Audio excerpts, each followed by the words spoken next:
Ini baru 14 Januari 2026, tapi ada yang aneh. Bukan karena ada kejadian besar yang bikin heboh, justru karena tidak ada. Yang bikin gelisah itu justru keheningan.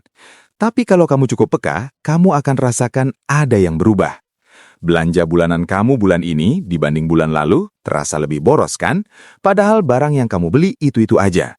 Terus ada lagi, di kantor atau di lingkungan sekitar, orang-orang mulai berhati-hati bicara soal rencana tahun ini. Banyak yang bilang, tunggu dulu untuk keputusan besar. Investasi ditunda, renovasi rumah ditunda, bahkan rencana nikah ada yang ditunda.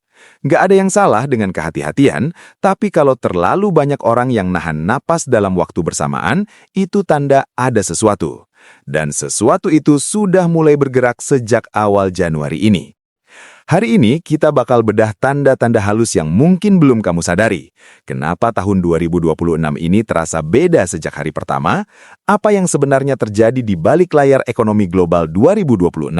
Dan yang paling penting, apa yang bisa kamu lakukan sekarang sebelum terlambat? Stay sampai akhir ya, karena di bagian akhir ada strategi konkret yang bisa langsung kamu aplikasikan. Sebelum masuk lebih dalam, jangan lupa subscribe channel Asupan Otak supaya kamu gak ketinggalan analisis mendalam seperti ini. Oke, langsung kita masuk. Bagian 1. Apa yang sebenarnya terjadi di ekonomi global 2026? Mari kita mulai dari fakta keras. PBB baru saja merilis proyeksi pertumbuhan ekonomi global 2026 di angka 2,7%. Angka ini lebih rendah dari tahun lalu yang 2,8%. Kedengarannya cuma turun sedikit ya, cuma 0,1%. Tapi tunggu dulu, angka 2,7% ini masih jauh di bawah rata-rata pertumbuhan pra-pandemi yang 3,2%. Artinya, ekonomi global masih belum pulih sepenuhnya. Kita masih bergerak lebih lambat dari kondisi normal. Dan yang bikin concern, perlambatan ini bukan karena satu faktor, tapi kombinasi dari beberapa tekanan yang datang bersamaan. Pertama, ada Amerika Serikat yang sekarang di bawah kepemimpinan Trump dengan kebijakan tarifnya yang agresif. Banyak ekonom yang ngomong soal resiko stagflasi di sana. Kombinasi antara inflasi yang tinggi, tapi pertumbuhan ekonomi yang stagnan. Itu kombinasi paling mengerikan dalam ekonomi. Kenaikan tarif impor yang mereka lakukan bikin biaya produksi naik, harga barang naik, tapi daya beli masyarakat gak ikut naik. Kedua, Eropa dan Jepang lagi ditekan sama kenaikan imbal hasil obligasi jangka panjang. Ini basically bikin ruang fiskal mereka menyempit. Artinya, pemerintah-pemerintah di sana punya ruang gerak yang lebih sempit buat ngasih stimulus ekonomi. Kalau ekonomi mulai melambat, mereka nggak bisa langsung turun tangan seagresif yang mereka mau. Ketiga, China yang biasa jadi mesin pertumbuhan Asia lagi mengalami moderasi. Mereka memang kasih stimulus fiskal besar-besaran akhir 2025 kemarin, tapi efeknya mulai berkurang sekarang. Konsumsi rumah tangga di sana masih tertahan.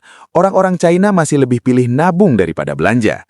Ini bukan pertanda bagus buat ekonomi global, karena China itu konsumen terbesar dunia. Keempat, ada ketegangan geopolitik yang belum reda. Di awal Januari ini saja, konflik AS-Venezuela mulai jadi perhatian pasar keuangan global. OJK Indonesia sendiri sudah ngeluarin statement bahwa mereka lagi cermati dampaknya ke stabilitas sistem keuangan kita.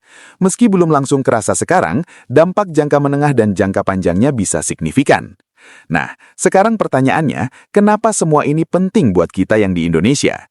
Indonesia itu ekonomi terbuka. Kita ekspor komoditas, kita butuh investasi asing, kita terpengaruh sama harga minyak dunia, kita terpengaruh sama nilai tukar dolar. Jadi, kalau ekonomi global lagi lesu, kita nggak bisa berdiri sendiri sepenuhnya. Permintaan ekspor kita bakal turun, investasi asing bakal lebih hati-hati, dan aliran modal bisa keluar cari negara yang lebih stabil. Bank Indonesia sendiri proyeksikan pertumbuhan ekonomi kita di 2026 ini sekitar 5,33%. Kalau belanja fiskal pemerintah bisa dipercepat, bisa tembus target pemerintah 5,4%. Kedengarannya oke ya, tapi ini angka yang sama dengan tahun-tahun sebelumnya. Kita stuck di 5% lebih dari satu dekade. Nggak ada lompatan signifikan. Yang lebih concern lagi, para ekonom mulai ngomong soal kehilangan daya dorong. Bright Institute bilang pertumbuhan kita stabil di 5%, tapi mulai menunjukkan gejala perlambatan. Daya dorongnya melemah, bukan karena kurang potensi, tapi karena keberanian untuk mencoba dan inovasi yang semakin langka. Ekonomi itu butuh momentum, butuh orang yang berani ambil resiko, buka usaha baru, investasi di sektor produktif. Tapi kalau semua orang lagi dalam mode menunggu dan bertahan, momentum itu hilang. Dan kalau momentum hilang terlalu lama, yang tadinya perlambatan sementara bisa jadi stagnasi permanen. Sebelum lanjut, kalau kamu merasa pembahasan ini relevan sama kondisi yang kamu rasakan sekarang, kasih like ya, supaya video ini bisa menjangkau lebih banyak orang. Kita lanjut ke bagian yang lebih personal. Kenapa dompet kamu terasa lebih tipis bulan ini? Bagian 2. Inflasi dan daya beli. Kenapa uang kamu terasa makin kecil? Sekarang kita bahas yang paling kerasa di kehidupan sehari-hari. Inflasi dan daya beli. Bank Indonesia dan pemerintah sudah sepakat target inflasi 2026 di angka 2,5% plus minus 1%. Jadi range-nya antara 1,5% sampai 3,5%. Per November 2025 kemarin, inflasi kita ada di 2,72%. Masih dalam target. Tapi tunggu dulu, angka inflasi itu rata-rata nasional. Kenyataan di lapangan bisa beda. Coba kamu ingat-ingat, harga beras sekarang dibanding tahun lalu naik berapa? Harga cabai, bawang, minyak goreng? Untuk barang-barang kebutuhan pokok, kenaikannya bisa jauh lebih tinggi dari angka inflasi resmi. Ini yang namanya volatile food inflation. Harga pangan itu penyumbang terbesar ketidakpastian inflasi di negara berkembang seperti Indonesia. Kenapa? Karena produksi pangan kita sangat bergantung sama cuaca. Tahun 2026 ini perubahan iklim makin gak terprediksi. Masa panen bisa meleset, hasil panen bisa gagal, pasokan bisa tiba-tiba langka. Ambil contoh beras. Tahun lalu beras nyumbang 0,53% ke inflasi total. Kedengarannya kecil, tapi dampaknya luas, karena beras itu kebutuhan pokok semua orang. Kalau harga beras naik 20% tapi gaji kamu nggak naik, ya jelas daya beli kamu turun. Terus ada lagi faktor tarif dan cukai. Ada kemungkinan penyesuaian PPN atau cukai tertentu di 2026 ini. Kalau ini terjadi, harga jual produk di minimarket dan supermarket bakal naik lagi. Ini yang namanya cost push inflation. Inflasi yang didorong oleh kenaikan biaya produksi, bukan karena permintaan yang naik. Yang bikin makin tricky, kenaikan upah minimum 2026 meski bagus buat pekerja, punya efek domino. Produsen yang harus bayar gaji lebih tinggi akan bebankan biaya itu ke konsumen dengan naikin harga produk. Jadi di satu sisi gaji naik, di sisi lain harga juga naik. Kalau kenaikan harga lebih cepat dari kenaikan gaji, ya ujung-ujungnya daya beli tetap turun. Sekarang kita bicara soal yang lebih halus tapi lebih berbahaya. Gap antara inflasi resmi dan inflasi yang kamu rasakan. Pemerintah bilang inflasi 2,5%, tapi kamu merasa pengeluaran bulanan naik 10-15%. Ini bukan ilusi, ini nyata. Kenapa bisa beda? Karena keranjang inflasi yang dihitung BPS itu mencakup ratusan item barang dan jasa dengan bobot berbeda-beda. Tapi keranjang belanja kamu mungkin beda. Kalau kamu lebih banyak beli bahan pangan dan harga pangan naik lebih tinggi dari rata-rata, ya inflasi yang kamu rasakan lebih tinggi. Terus ada lagi yang namanya shrinkflation. Ini trik yang dilakukan produsen. Harga produk tetap, tapi isinya dikurangi. Sabun mandi dari 100 gram menjadi 90 gram, tapi harganya sama. Secara teknis, harga nggak naik, jadi nggak masuk inflasi. Tapi kamu harus beli lebih sering, jadi ujung-ujungnya pengeluaran kamu naik juga. Yang paling kerasa sekarang adalah gap antara harga dan pendapatan. Harga naik pelan tapi konsisten, sementara pendapatan mayoritas orang nggak bergerak secepat itu. Gaji tetap, bonus nggak naik, peluang tambahan makin selektif, tapi kebutuhan terus bertambah. Ini menciptakan tekanan harian yang konsisten. Orang masih bisa bertahan, tapi harus ngorbanin hal lain. Waktu istirahat, rasa aman atau rencana jangka panjang. Hidup jadi fokus ke hari ini dan bulan ini aja. Bukan karena nggak punya visi, tapi karena energi mental habis cuma buat ngatur kebutuhan dasar. Dan ini yang berbahaya. Ketika financial stress berlangsung lama, cara berpikir kita berubah. Kita jadi lebih risk averse. Kita jadi takut ambil keputusan besar.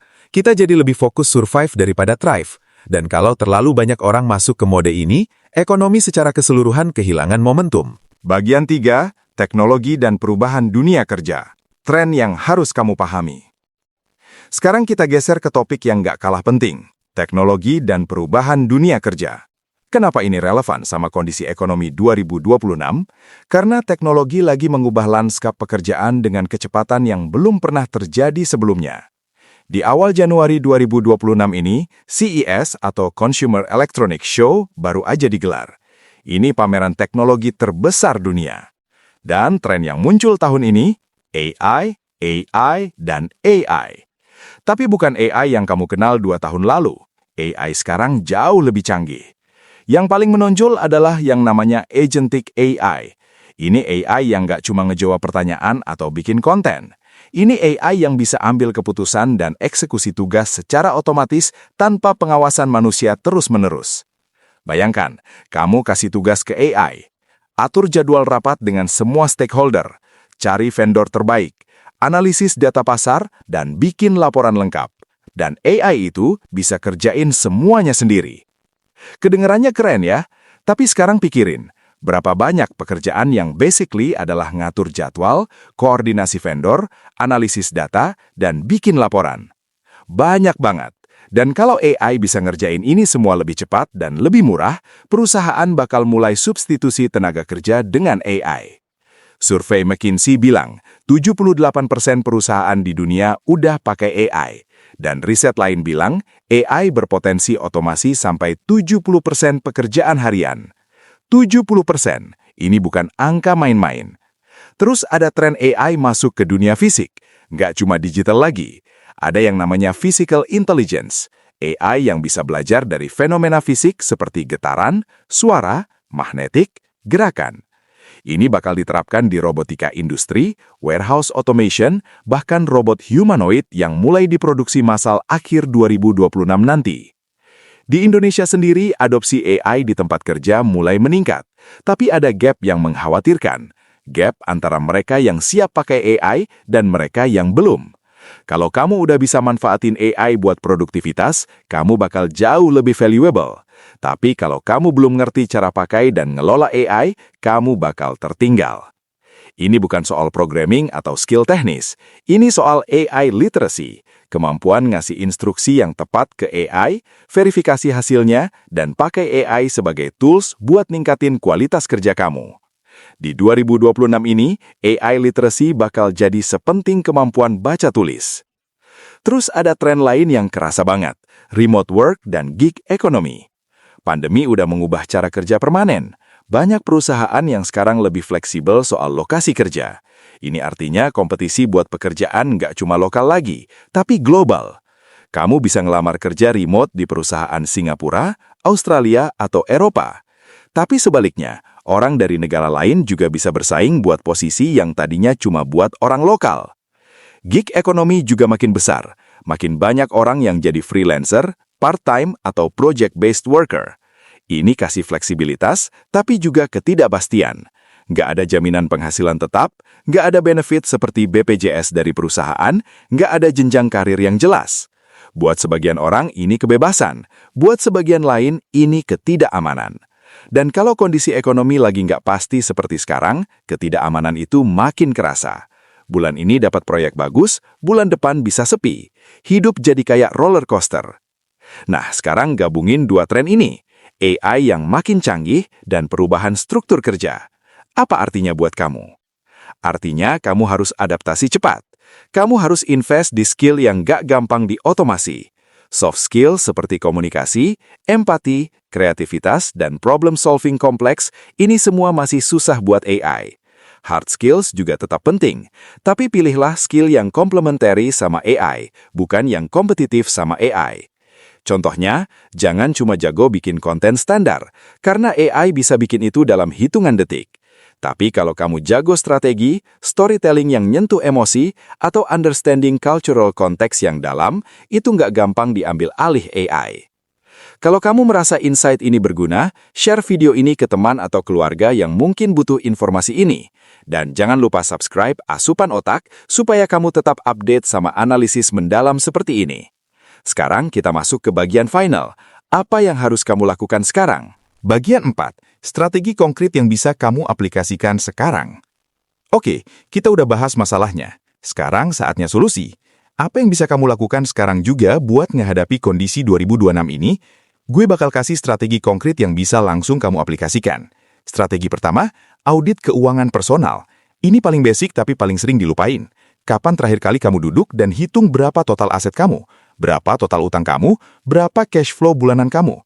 Kebanyakan orang nggak pernah ngelakuin ini dengan serius. Sekarang, Hari ini, buka spreadsheet atau notes, tulis semua aset, tabungan, investasi, properti. Terus tulis semua kewajiban, utang kartu kredit, cicilan motor, cicilan rumah, pinjaman online. Hitung net worth kamu. Banyak orang syok ketika pertama kali ngelakuin ini dan sadar net worth mereka negatif atau jauh lebih kecil dari yang mereka kira. Setelah itu, track pengeluaran kamu sebulan penuh. Semua, dari kopi pagi sampai subscription Netflix. Kamu bakal kaget lihat kemana aja uang kamu pergi. Biasanya ada 20-30% pengeluaran yang bisa dipangkas tanpa ngurangin kualitas hidup kamu. Strategi kedua, build emergency fund. Ini non-negotiable. Kamu harus punya dana darurat minimal 3-6 bulan pengeluaran. Kalau pengeluaran bulanan kamu 5 juta, kamu harus punya 15-30 juta yang liquid, bisa langsung dicairkan kapanpun. Kenapa ini penting? Karena dalam kondisi ekonomi yang nggak pasti, resiko kehilangan pekerjaan atau penurunan income itu nyata.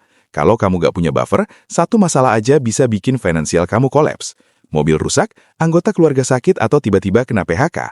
Kalau nggak ada emergency fund, kamu terpaksa ambil utang dengan bunga tinggi. Dana darurat ini jangan diinvest ke instrumen yang risky atau yang nggak liquid. Taruh di tabungan atau deposito. Prioritas dana darurat itu bukan return, tapi likuiditas dan keamanan. Strategi ketiga, diversifikasi sumber pendapatan. Jangan bergantung cuma dari satu sumber income. Kalau kamu karyawan, cari side hustle.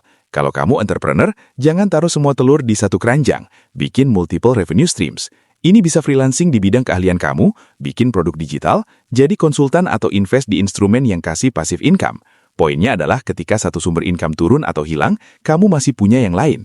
Di era AI dan remote work sekarang, peluang buat side hustle itu banyak banget. Kamu bisa jadi freelance writer, designer, programmer, konsultan, atau bahkan jual skill kamu di platform seperti Fiverr atau Upwork.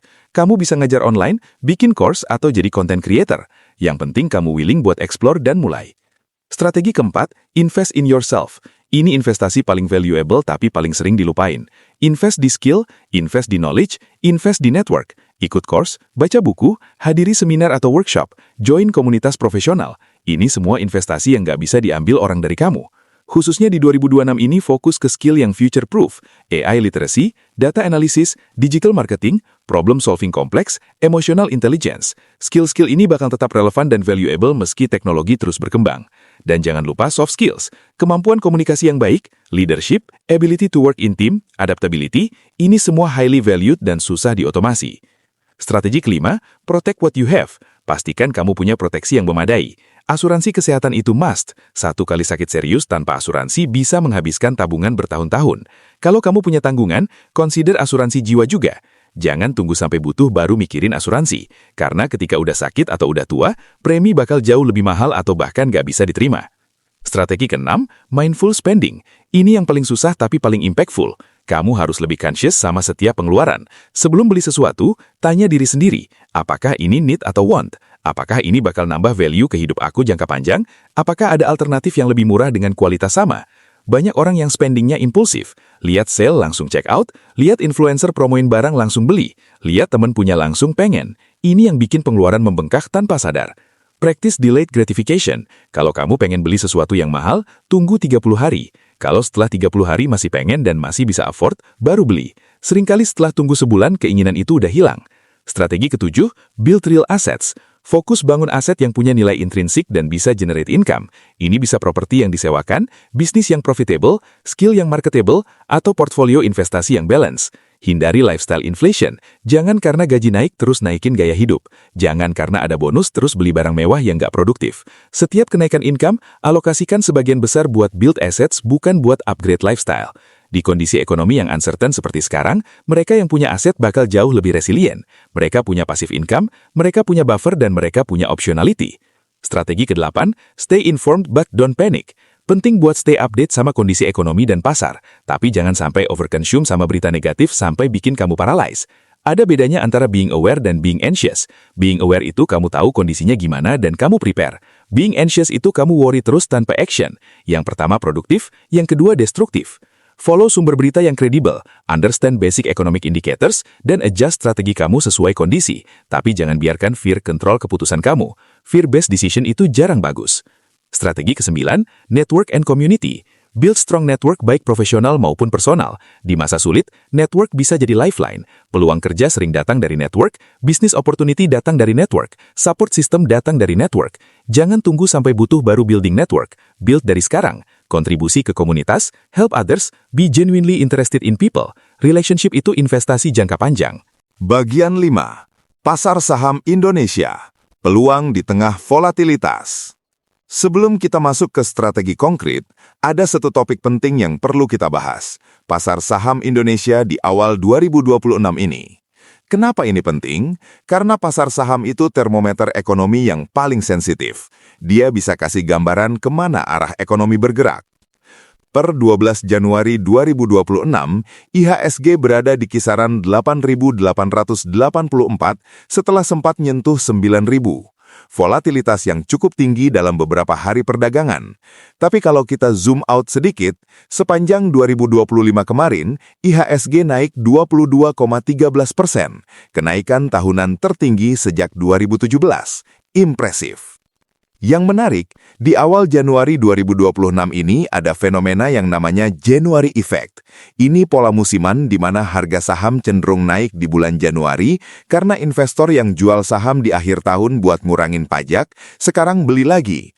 Ditambah dana segar dari bonus akhir tahun yang masuk ke pasar. Data dari BEI menunjukkan investor asing mencatat net buy sebesar 2,04 triliun rupiah dalam periode 5 hingga 9 Januari 2026. Ini sinyal positif, asing lagi masuk ke pasar Indonesia.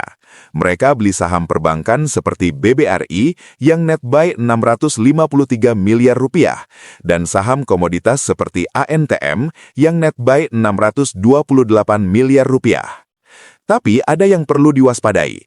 Pada 12 Januari, IHSG anjlok 0,58% setelah nyentuh area psikologis 9.000. Kenapa? Profit taking. Ini normal. Setelah naik terus-menerus, investor ambil untung. Yang berbahaya itu kalau profit taking ini berubah jadi panic selling. Saham-saham komoditas dan pertambangan lagi hot sekarang. AMMN, BUMI, BYAN, BRMS, semuanya naik signifikan. Ini didorong oleh kenaikan harga komoditas global, khususnya emas yang diuntungkan sama ketidakpastian geopolitik. Sektor energi dan perkapalan juga menunjukkan spike yang menarik. Tapi di sisi lain ada concern. Kapitalisasi pasar IHSG udah nyentuh 16,3 triliun rupiah. Valuasi udah cukup tinggi. Dan ketika suku bunga global masih tinggi, investor bisa jadi lebih berhati-hati. Kalau ada shock ekonomi atau geopolitik, capital flight bisa terjadi cepat. Nah, buat kamu yang main saham atau lagi belajar investasi, ini bukan waktu buat FOMO. Fear of missing out itu bahaya kalau masuk pasar di peak. Yang penting adalah punya strategi jelas. Kamu invest buat apa, timeline-nya berapa lama, dan risk tolerance kamu seberapa. Di bulan Januari 2026 ini juga ada 11 emiten yang bagi dividen interim. Ini menarik buat investor yang cari dividen income. Tapi ingat, dividen itu bukan free money. Harga saham biasanya turun setelah ex-dividend date sebesar dividen yang dibagikan. Yang perlu kamu pahami, pasar saham itu volatile, apalagi dalam kondisi ekonomi yang uncertain seperti sekarang. Jangan masukin semua uang kamu ke saham. Diversifikasi itu kunci. Saham cuma salah satu instrumen.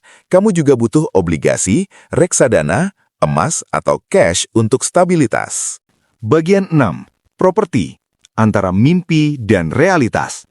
Sekarang kita bahas topik yang paling personal buat banyak orang. Properti. Khususnya rumah. Buat mayoritas orang Indonesia, punya rumah sendiri itu masih jadi impian utama. Tapi di 2026 ini, impian itu makin terasa jauh. Data terbaru menunjukkan harga properti residensial di Indonesia naik sekitar 0,84% year on year di kuartal ketiga 2025. Kedengarannya kecil ya, tapi ini sebenarnya pertumbuhan paling lambat sejak data mulai dicatat tahun 2003. Artinya, pasar properti lagi melambat. Kenapa melambat? Bukan karena demand turun, tapi karena daya beli masyarakat yang nggak kuat. Harga rumah tetap naik, meski pelan, tapi gaji nggak naik secepat itu. Gap ini makin lebar. Analisis dari Leeds Property Services bilang, harga jual rata-rata rumah di 2026 ini diprediksi ada di kisaran 2,5 sampai 2,6 miliar rupiah per unit. Ini buat rumah di area urban yang layak huni. Buat first-time buyer dengan gaji UMR atau sedikit di atasnya, harga segini basically impossible tanpa KPR dengan tenor panjang. Yang lebih concern, developer besar sekarang lebih fokus ke segmen menengah atas. Kenapa? Margin lebih gede. Rumah subsidi atau rumah murah itu margin tipis, ribet, dan developer nggak terlalu tertarik. Akibatnya, suplai rumah affordable makin langka. Rumah subsidi 2026 harganya masih tetap nggak naik. Di Jawa, luar Jabodetabek, harga maksimal 166 juta. Ini kabar baik, tapi masalahnya bukan cuma harga rumahnya. Lokasi rumah subsidi biasanya jauh dari pusat kota, fasilitas terbatas, dan akses transportasi susah. Jadi meski harganya affordable, biaya hidup totalnya bisa lebih mahal karena ongkos transportasi dan waktu yang terbuang. Fenomena menarik di 2026, generasi muda mulai shift strategi. Dari harus beli rumah, jadi lebih baik sewa dulu. Kenapa? Karena mereka calculate bahwa dengan menyewa di lokasi strategis dekat kantor, mereka bisa hemat waktu dan ongkos transport. Uang yang harusnya buat DP dan cicilan, mereka alokasikan buat invest di instrumen lain yang lebih liquid dan potensi return lebih tinggi. Ini bukan karena mereka nggak mau punya rumah, tapi karena mereka lebih realistis. Mereka ngelihat bahwa dengan kondisi ekonomi sekarang, memaksa beli rumah terlalu cepat bisa bikin mereka cash trapped. Semua uang habis buat cicilan, nggak ada ruang buat emergensi atau investasi lain. Pasar properti 2026 juga menunjukkan tren fragmentasi. Properti premium masih laku keras, karena dibeli sama upper class yang nggak terlalu terpengaruh inflasi atau suku bunga. Properti middle class stagnan, properti affordable langka. Ini menciptakan kesenjangan yang makin lebar. Buat kamu yang lagi pertimbangkan beli rumah di 2026, beberapa hal yang perlu dipertimbangkan. Pertama, jangan beli rumah cuma karena FOMO atau pressure sosial. Beli rumah itu komitmen finansial jangka panjang. Pastikan kondisi finansial kamu benar-benar ready. Kedua, hitung total cost of ownership, bukan cuma harga rumah dan cicilan. Ada PBB, maintenance, listrik, air, biaya transportasi kalau lokasinya jauh. Kadang total cost ini bisa 30-40% lebih tinggi dari yang kamu pikir. Ketiga, pertimbangkan likuiditas. Properti itu aset yang nggak liquid. Kalau tiba-tiba butuh uang, kamu nggak bisa jual rumah dalam seminggu dengan harga fair. Bisa butuh bulanan, bahkan tahunan.